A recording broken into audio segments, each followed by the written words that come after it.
What somebody does in 24 hours, you may do it in 6 hours. Or what you do in 24 hours, somebody may do it in 3 days, which is a fact for us.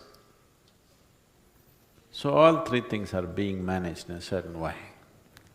But specifically about time, if we want to have a grasp of time, then we would need a sadhana which is of a different nature.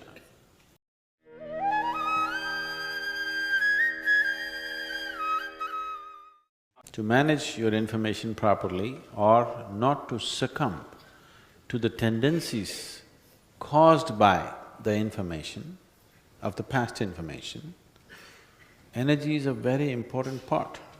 The old rut has formed. If you want to get out of it, you need some energy. If you don't have enough power, you can't get out of it. It will take you in the same rut.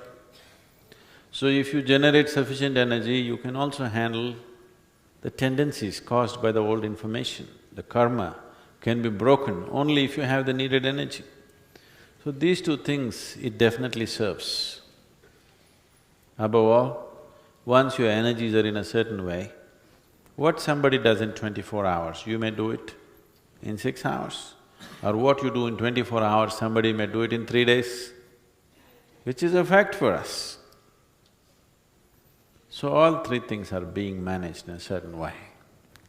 But specifically about time, if we want to have a grasp of time, then we would need a sadhana which is of a different nature.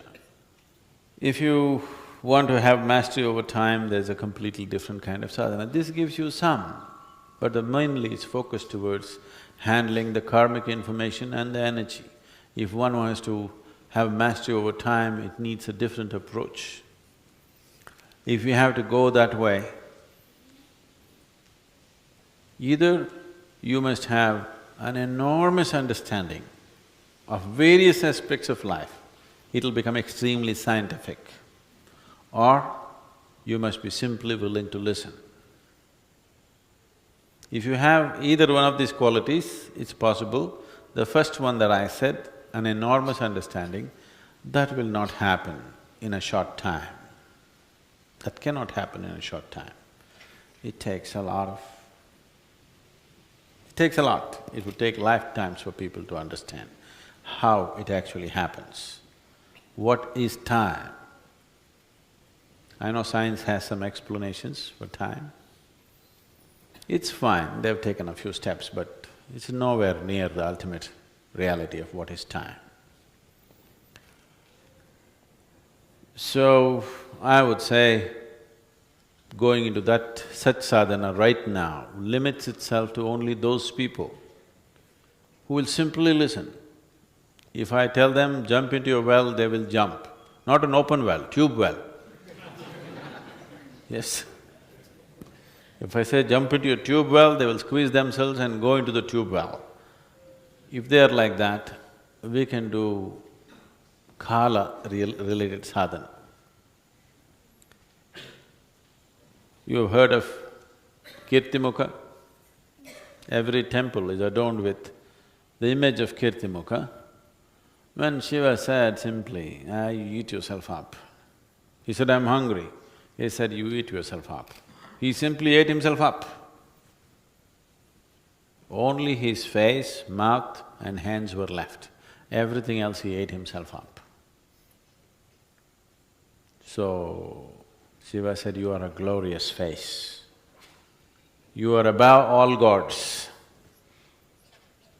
So, every temple has the face of Kirtimukha, where hands are into the mouth, everything, the body is gone, he ate it up. His own body, he ate it up, because Shiva said so.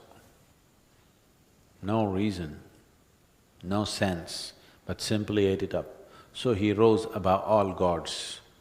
What is being said is that he rose above time and space and everything.